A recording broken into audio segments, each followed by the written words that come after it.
Hey witches, welcome back to Seeking Witchcraft. It's me, your host Ashley, and today I'm joined by Salicrow. She is a psychic medium, witch, and author whose work bridges intuitive magic with practical witchcraft. With over 30 years of experience as a spirit channel and magical practitioner, Salicrow has helped countless people connect with their intuition, their guides, and the unseen world around them.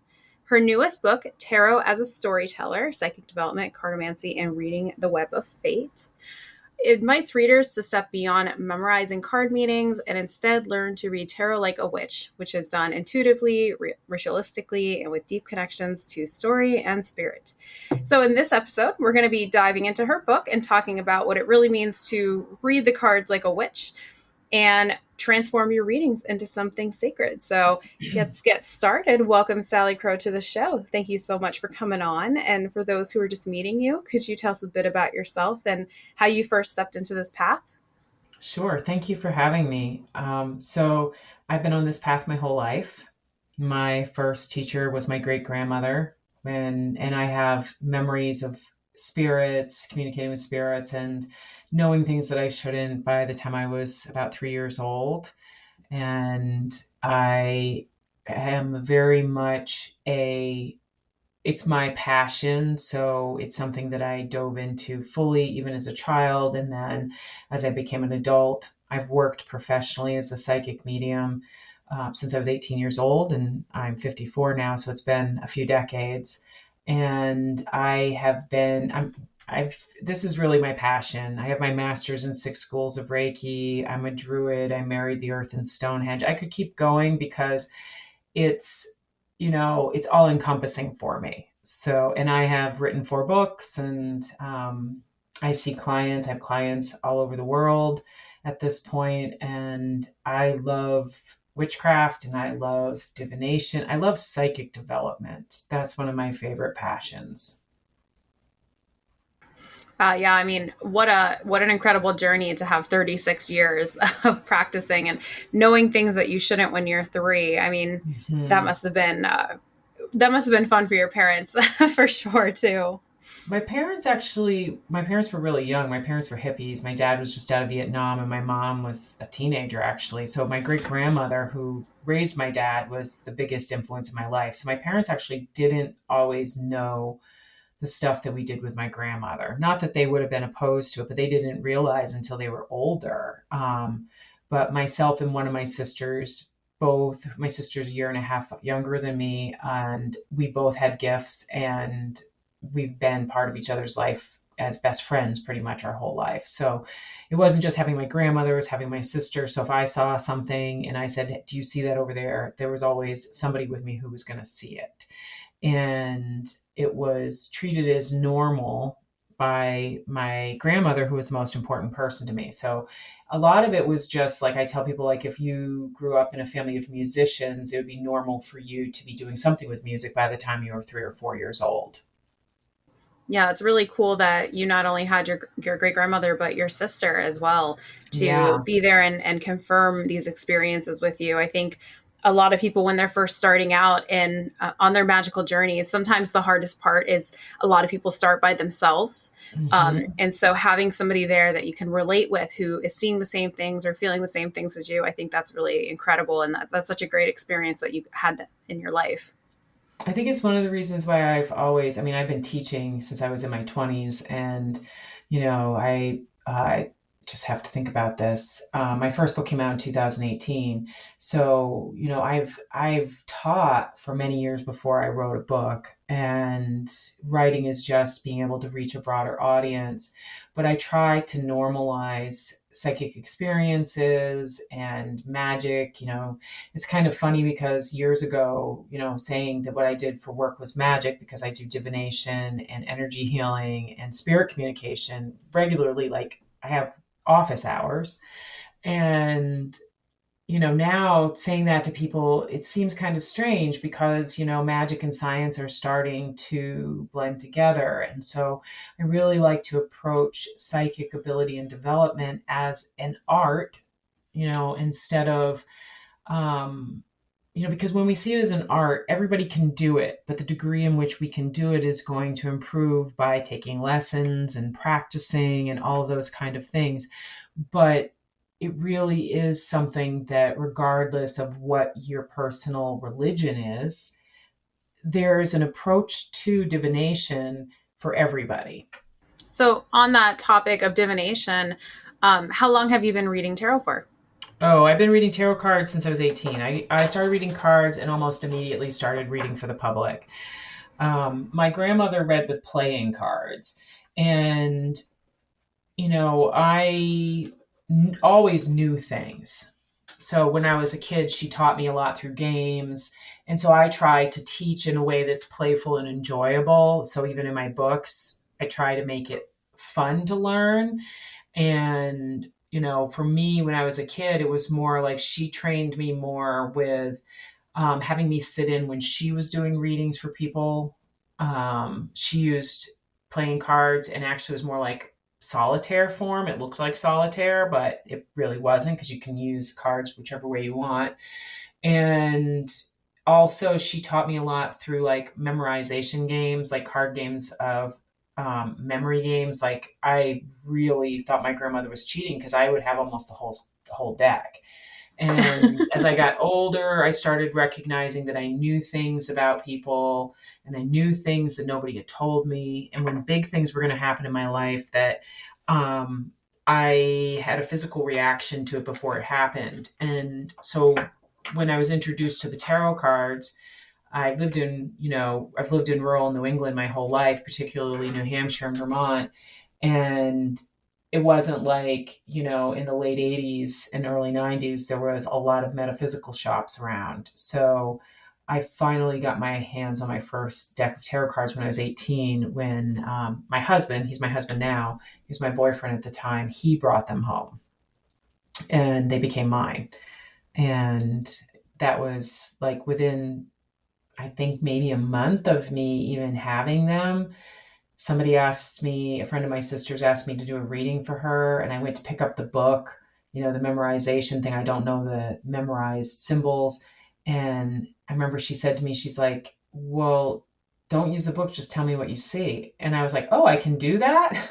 And that I've definitely read many books and I know the traditional symbolism, but in the beginning, being told so casually that I could just say what I saw was kind of the basis for tarot as a storyteller. When you think about it, it's like it's giving people permission to say, you might be looking at this card, and let's say it's like, the Three of Wands, but all you see is a ship. That's what draws your eye. And it's because that ship, that symbolism of that ship, is more important than what the Three of Wands traditionally means.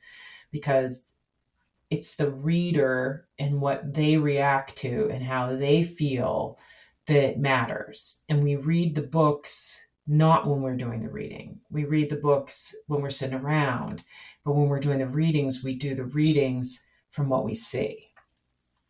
I'm glad that you brought up this concept of reading tarot cards intuitively, like not having to know what all the meanings mean. I think Mhm. that that touches on a wider concept in the magical and witchcraft world where a lot of people, from beginners, even more advanced practitioners, sometimes may get caught up in, I don't know, doing something outside the box of, or Yes. like outside the rules, quote unquote, I should say, where it's like, oh no, Yep. you should know the meaning of this card.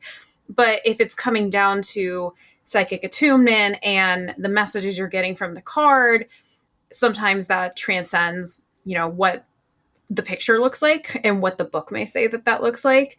Right. Sometimes I think people just kind of need, I don't even want to say permission, but like sometimes people just feel like they need somebody to tell them like it's okay to go against the Yeah. grain and go against the book. I mean, we're dealing with magic here. You really Right. gotta, They don't want to make experiment. mistakes, but they don't want to make Yeah. mistakes. So when we're new at something, especially something like magic, whether it's divination or spirit communication or energetic healing or spell casting, whatever it is, when we're new, the only thing that we really have to go off of is pop culture. And pop culture blows everything so far out of proportion. Now, it's true that in the beginning, you're likely, when you don't know what all the symbolism is, to not get as in depth of a reading.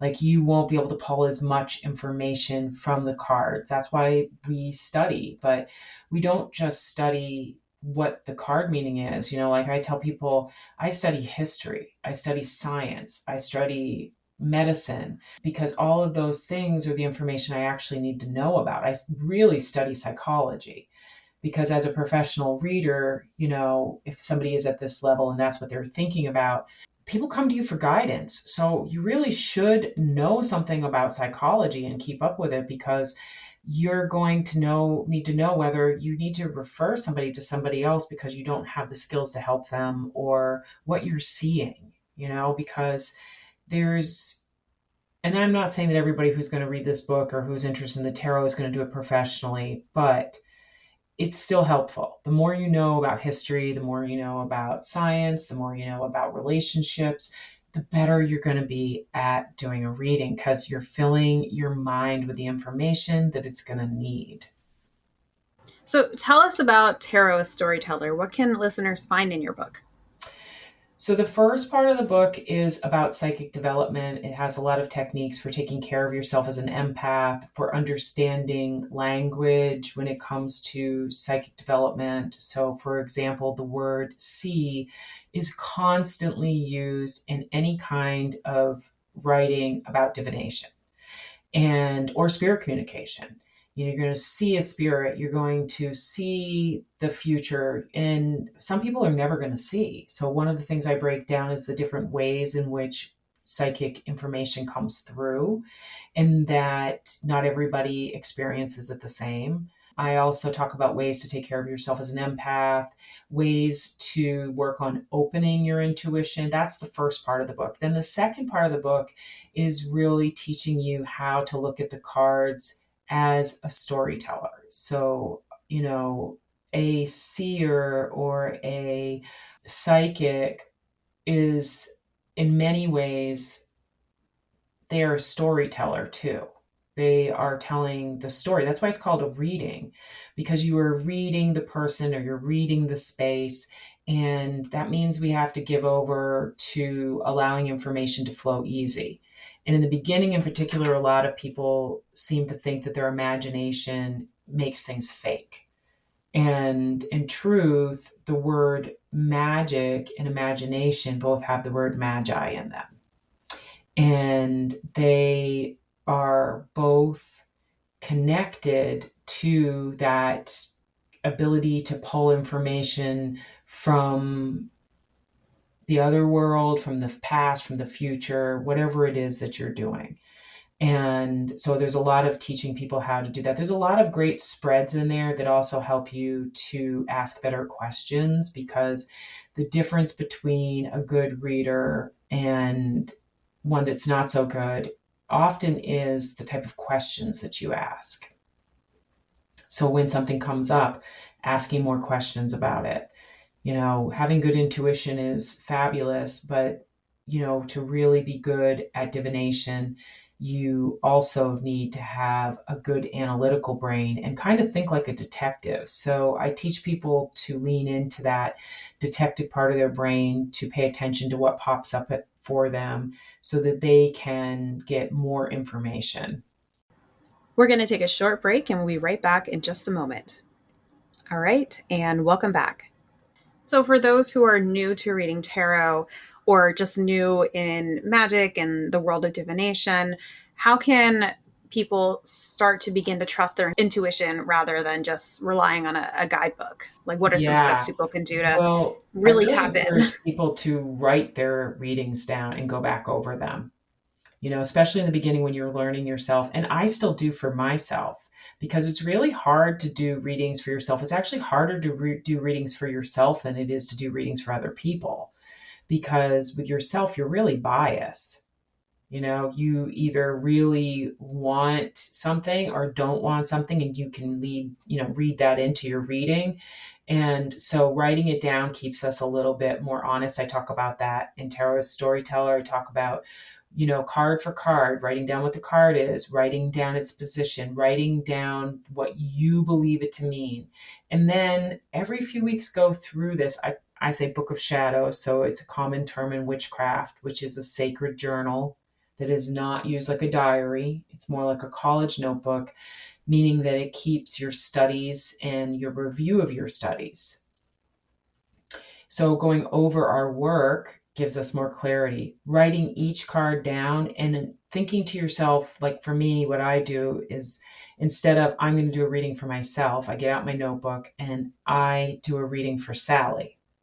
So I put myself, the reader, in the third person so that I try to be a little less biased. And then, like I said, card for card, I'm writing down what I see so that I can't go, oh, that doesn't make any sense to me, or I better do that again because I don't know what that means, which most readers do a lot. I love that idea of putting yourself in the third person.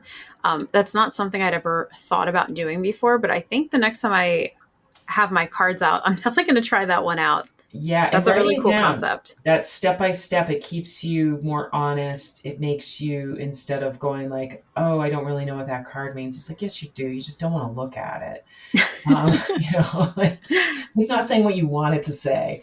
And that can be for more than one reason. Our fear can greatly influence our readings, just as our desire can, or our belief in something. So I do talk about the right mind state to be in when we're doing readings, like setting aside time as sacred, particularly in the beginning, so that you can really value it. You can really say to yourself, like, okay, this is something that I'm doing that's real. I also, though, encourage people to play with their cards all the time, like to have them have a deck near you when you're watching television and ask random questions because you're going to get better at it the more that you do it. And,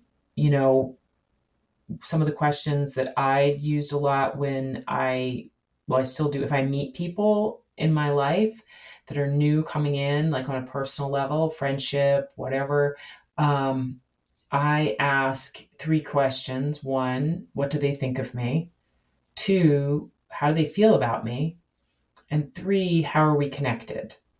And these aren't things that I'm writing down in my book of shadows. These are more things where I'm just playing, and those are just random questions I can ask to help myself get a better read in understanding what people think about me, how they feel about me. That helps me to know how I can best interact with them.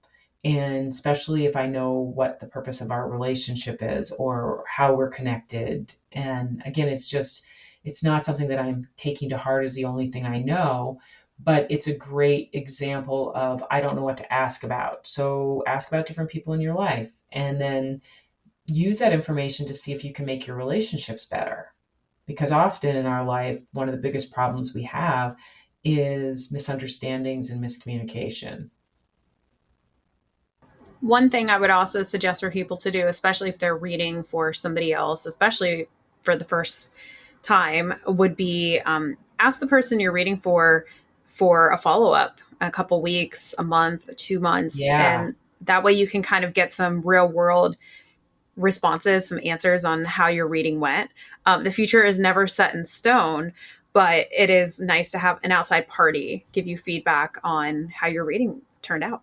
for sure. And that's a great thing that you can do with your friends because you're giving them that reading for free. Just be like, hey, I want to check in. And sometimes it's hard when you're doing it even for friends because like I know for myself when I first started reading for other people, there was that voice in my head that said, well, maybe I just know this because I overheard somebody else talking about it. Because that was when I was, the very beginning when I was friends and friends of friends. Um, and then I remember the first time I read for somebody I didn't know at all. And it was actually kind of huge because it was it made ripples that made lots of people come to see me. And it gave me an amazing amount of confidence because I realized that I actually knew more than I thought I did. And ways that you can do that is that if you're part of, like, I don't know if you have a group associated with your podcast or something, but those people that are part of those communities that we join that are those are great people to ask to give you the feedback because they're also growing and they might ask you as well. So let me ask you about divination and tarot and the spirit world. But do you see tarot as a form of dialogue with an unseen world? Some people use it that way. I have direct contact with spirit and don't need to use tools. So, but yes, there are people who use particular decks. If you're going to do that, one of my recommendations is to have a deck that's set aside, especially if you are working, this is my spirit guide that I think I'm communicating with, or my great aunt Lucy. It's often nice to have a deck that you set aside for that use so that you become more clear of when it's your intuition and when it's not. Now, some people, though, it's different. So for me, my abilities are like two different pathways. I can look into people's lives in the future and the unseen, and I can talk to dead people. So, but I don't necessarily do them the same. It's not, some people feel like they have spirits that are telling them things that they're seeing in the cards, and that is also very normal. The big part is that we're all different how we experience things. And if working with cards and divination is for you something that you want to use in communication with spirit, then like I said, I suggest having a special deck for it, but it absolutely can be used that way. And you know, it doesn't have to necessarily even be tarot. It could be an oracle deck. It could be, runes or whatever it is. Divination is a way of is looking into the unseen. Since we're on this topic, for listeners who might be curious about spirit communication, who have maybe never even heard of this before or have heard about it, but they're unsure where to even start with that, do you have any recommendations that people could look into? My third book is actually called Spirit Speaker, A Medium's Guide to Death and Dying. So I started my career, I live in rural Vermont in the Northeast Kingdom, which is one of the most rural areas of the country. And I built my reputation word of mouth through everyday people. And as a person who is a medium, one of the things I tell people is take the words maybe, kind of, and think so out of your vocabulary because your chances are you are having experiences with your spirits. And when I wrote Spirit Speaker, I was writing it to answer questions that my clients have. So, they questions about what happens when we're dying, what happens when we die, how do spirits communicate, what is the best way for me to honor my dead, how do I start, I even talk about different states of trance. It's a pretty small book. That's the smallest of all my books. And it was because I wanted it to be approachable to everybody because I have a lot of clients who are not witches. Most of my clients are everyday folk who, are waitresses and nurses and doctors and lawyers and cops, and they have different religious views maybe than mine. So like I said, I've always focused on making this really normal. So when it comes to spirit communication, if you're looking for a good start that's going to help you, especially if you're still kind of in that normal lens, but definitely weaves into the weird, then I would suggest my book, Spirit Speaker. And you can get that wherever books are sold. I will put the title of Spirit Speaker into the episode description so listeners can find that book there. So, just to wrap up, so for somebody who is brand new to tarot, who might be feeling overwhelmed, there's so many cards. What is like one simple thing that they can do today to start building confidence? Start by doing a one card draw and, sitting with it. Don't make it this quick thing. And this works with oracle cards as well. Draw the card, put it on your altar or someplace where you're going to see it. Take a picture of it on your phone so that you go back to it throughout the day and spend time actually thinking about what the story of the card is. So I did a tarot storyteller retreat last June, and everybody that showed up was introverted except for one person. So they were very nervous about what it meant to be around a bunch of people for the weekend. But the first night I had them pick a card or choose a card, either way, and act that card out. Like allow themselves to, or not act it out, but tell the story of the card. And it could be a story that was real, it could be a story that wasn't, but they were looking at the image and they were saying, what is the story of this card? That's where your imagination comes in. So trusting that our imagination is a key ingredient to developing psychic ability and allowing ourselves to be playful with the journey.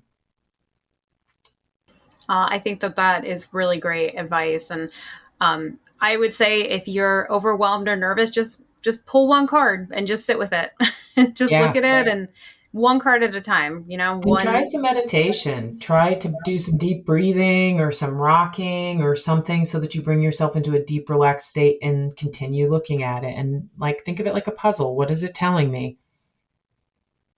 Exactly. Try to look at the card and see what story can you find from it. Well, it has been such a pleasure having you on the show. Could you please let the listeners know where they can connect with you and find your book or follow you online? Sure. You can find me on my website, which is salicrow.com. That's SALICROW.com. I'm on Facebook and Instagram, and I actually run my own private social media page on Circle. You can find that information on my website. And I see clients both in person and all over the world, so you can check out my services as well. Great. And I will have a link to your website in the episode description. And if anybody is trying to connect with me, you can find me on Instagram at Seeking Witchcraft or Facebook at Seeking Witchcraft Podcast. And if you'd like to support the show, you could do so on Seeking Witchcraft, our Patreon, patreon.com/Seeking Witchcraft. Now, before I let you go, I have one last question. It's something I ask everybody who comes on the show. If you could give one piece of advice to a beginner that does not have to be related to what we spoke about today, what would you say? I would say take the words maybe, kind of, and think so out of your vocabulary when it comes to any mystical or spiritual experience. Because often we say things like, I thought I saw my grandmother, grandmom's dead. And I'm like, let's just take that word thought out and just say, I saw my grandmother, and how does that feel? And so you can do that when you catch yourself saying maybe, kind of, think so, rephrase it and see how it sits in your body. Because chances are you're going to know that, yeah, that was a real experience because you feel it. But we are trained to doubt ourselves, and we got to stop that. Yeah, I think that transcends not even just the magical world, but just, even in our professional lives too, or our daily lives as well. Just having Absolutely. confidence in the words that we say. Yes. Well, thank you again so much for coming on. And thank you, everybody, for listening. And I'll talk with you next time. Bye.